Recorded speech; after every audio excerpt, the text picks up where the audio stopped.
Alright, hello and welcome everybody. This is your Sim CFI back in the CRJ 900 in the Delta Connection skin, landing at Toronto Pearson's International Airport, runway 24 right.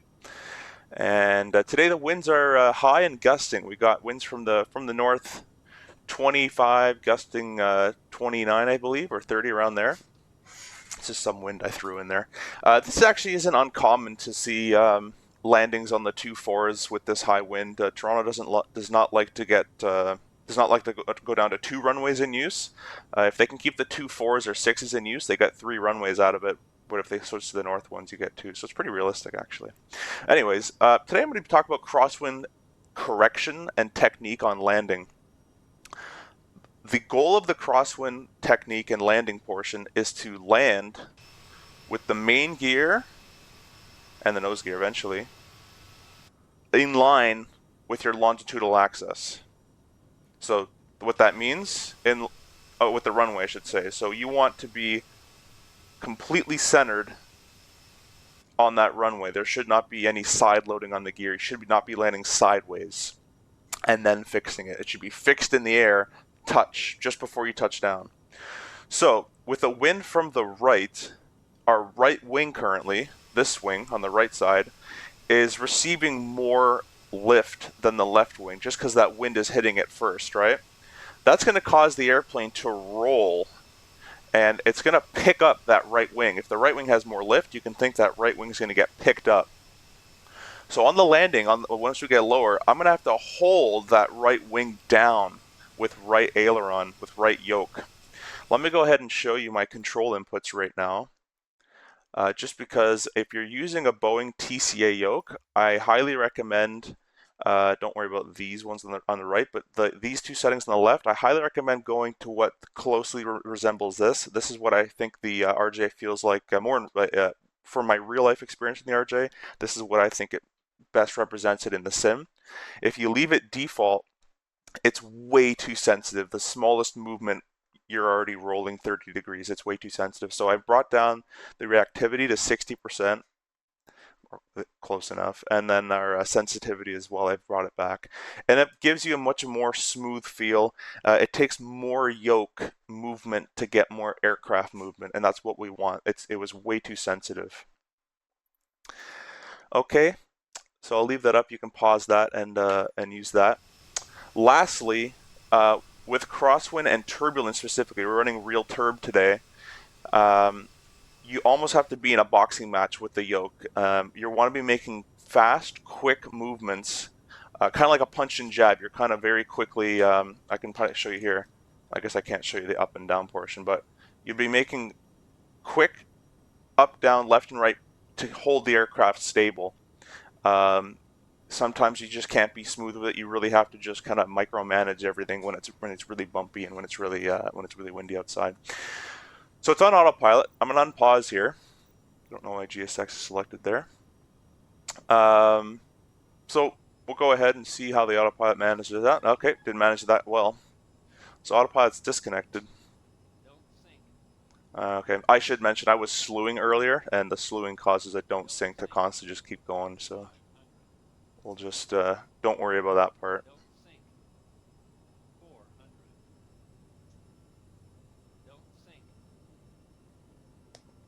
Alright, so I'm punching and jabbing. I'm correcting my speed here as it's changing as well. The speed doesn't stay stable.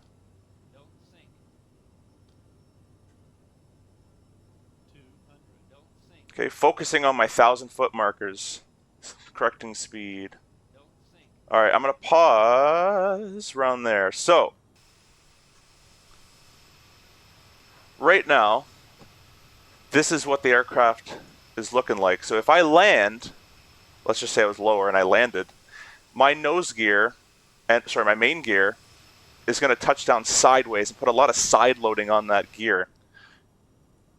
So what we want to do is you really want to get used to what the center looks like.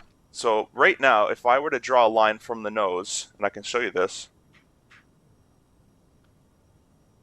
you're pointing off to those buildings out there. Once we get lower, I'm going to add left rudder to make this center beam, or the nose basically, centered on that center line. That's what we want. So get used to what this looks like. I know it doesn't look like much, but we are crabbed quite aggressively here. It is easier to see in real life actually, but we are crabbed quite aggressively to the right currently. So at 30 feet, I'm going to, just if you watch my landing tutorial, same idea. 30 feet, I'm going to start reducing my power all the way to idle and start my flare. It's all depending on your outside peripheral vision, right? So we'll be looking down the runway at 30 feet. At the same time, if I'm looking down the runway, if I have to look anywhere else but directly down the nose to get to see the runway, that means I have to add my rudder.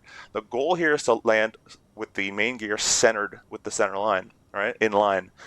So while I'm flaring, I'm going to add my left rudder. I'm going to bring that nose, right, I'm going to bring my nose from here straight down the center line. At that same time, I'm going to add in right aileron to hold that right wing down. You can see the wind is from the right. Once again, that wing's going to have more lift. So as I add that left rudder, plus the left rudder is going to add some rolling to the left as well. I'm going to hold all those forces off with right aileron. So I'll be landing left rudder, right aileron. That's how I'm going to touch down. I'm going to touch down with left rudder and right aileron input. So this might be interesting coming out of a pause, but let's see how this goes. I'm going to fix my speed as well. So right now we're focusing on these 1,000-foot markers. That's where my eye's going. At 50 to 30 feet, I'm going to transition my eyes from looking here to down the runway. At 20, 10 feet, I'm going to add my left rudder and right aileron. Okay. Working the power back. Rudder. Aileron. Okay, let's go back to outside. You can see I'm a little off to the right, but that's okay. You can see how I've corrected all that drift, right? My center line, my nose is in line with the runway. I'm not landing side loaded, and that's what we want. Yeah, we can quickly correct that. I'd use reverser and brake now. I'm gonna do it one more time without all the pausing. Don't worry about the warnings because I'm adding power here. Just gonna get a little bit faster. All right, same for taking off, right? If I'm taking off, I'm even gonna be taking off with left rudder and some right aileron just to keep everything centered and stable. All right, and then release the rudder once I get in the air. All right, let's get rid of the flight director, and I'm gonna bring us back just for enough room to kind of get settled with all this wind.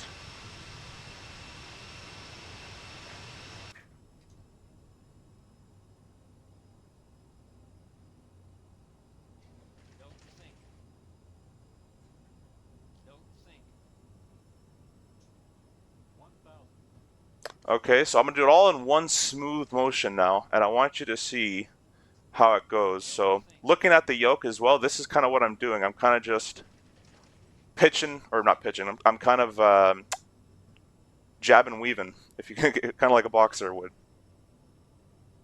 All right, correcting speed. Hopefully you can see it in the video as I'm on a bigger monitor than I'm filming on. You should be able to see it.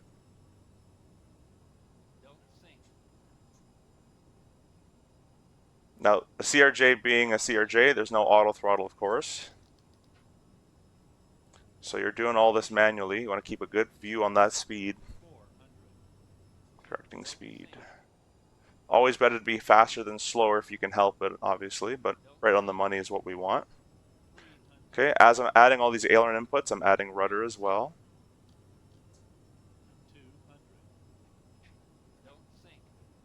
Okay, focus on those 1,000-footers. Focus on those 1,000-footers. All right.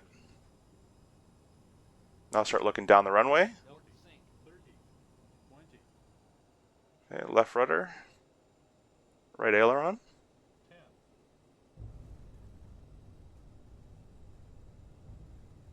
And it'd be brakes and reverser. And I want you to look at, I'm going to look down. I'm ending. It's kind of hard to do this at the same time, but I'm ending my rollout with that right aileron. So from outside, it looks like this.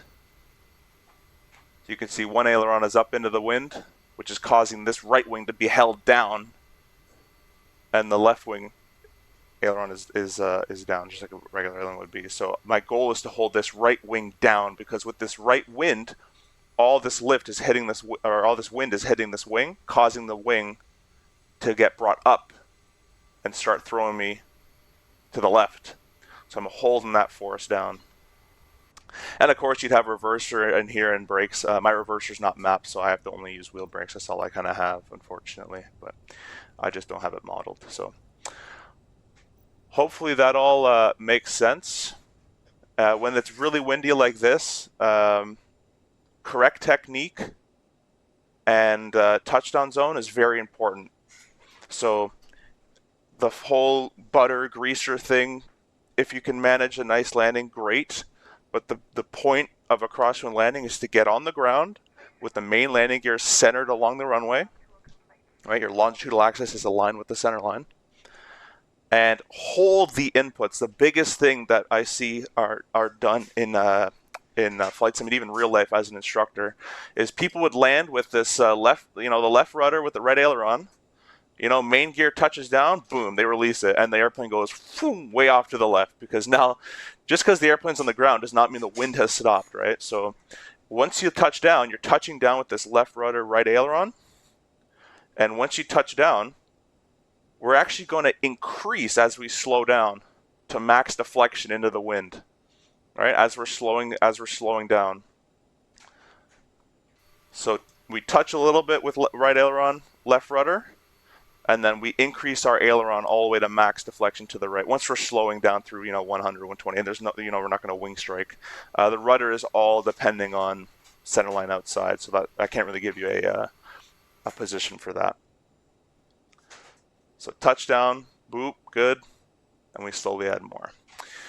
Okay, so hopefully that helped. Again, this is a crosswind technique. You want to get it in the touchdown zone, main landing gear aligned with the runway, and nose gear as well. Once you touch down, right, at 10 feet, you're going to add that rudder. You touch down, you're going to hold this input as you're slowing down. Main landing gear is down, reverse, nose gear comes down. You can start adding some braking. Once you're braking, you can slowly add more aileron into the wind. In this case, to the right. If the wind is from the left, you'd slowly add into the left. Okay, so hope that helped. And if you haven't picked up real turbulence, I'd pick it up. I've never flown with it till right now. I just made a video with it. I never tested it out. I just turned it on and gave it a try. So it seems pretty cool. Nose kind of moves quite a bit. I kind of would like to see more speed fluctuations, but that's okay. And then I'm also using the Boris sound mod as well. And that's a very great sound mod. That's a very good sound mod. It really builds the CRJ, kind of in its own. It gives it more life, I guess, more oomph. So thank you for watching. Please like, comment, subscribe what you learned or what you liked, and I'll see you guys in the next video.